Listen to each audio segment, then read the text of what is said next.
Ассаламу алейкум туғандар. Жалпы бізден YouTube көрушілер, так маалымат каналыбыздын катталуучулары, алыста иштеп жүргөн мекендештер, баарыңыздарга адаттагыдай Ноокат шаарынан салам айтамын.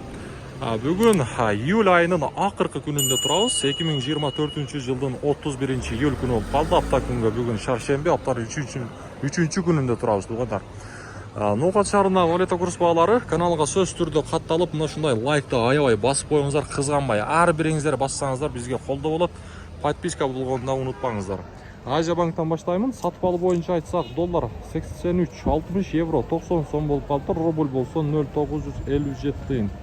1000 рублиңиздер 957 сом болуп турган кези.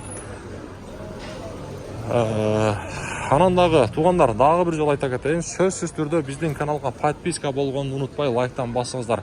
Сиздерге мына ушундай күнүмдүк так маалыматтар жетип турат. Алыстан мен сиздерге обменниктерди көрсөтүп коеюн. Акча алмаштыруучу жер. Сатып алуу боюнча айтсак, рубль 0.955 тыйын.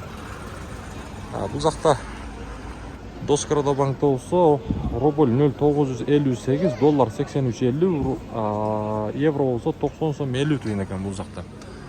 Коммерциялык Кыргызстан банкта болсо сатып алуу боюнча айтсак, рубль 0.955, доллар 83.60.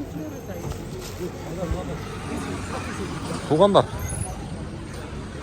биздин арабызда серепчилер эгерде боло турган болсо, кандай десем, серепчи дейминби, мына ушундай банкты жакшы түшүнгөндөр болсо комментарийге жаза кетсин. Эмне себептен мына ушундай Ноокатта валютчиктер менен обменниктер курсту бирдей койбойт да. Билесиздер, курстар валютчиктер бир аз төмөнүрөөк, ылдыйраак болот. Бүгүн болсо көрүп турасыздар, эки жакта тең бирдей. Мына ушундай тугандар, лайктан басыңыздар.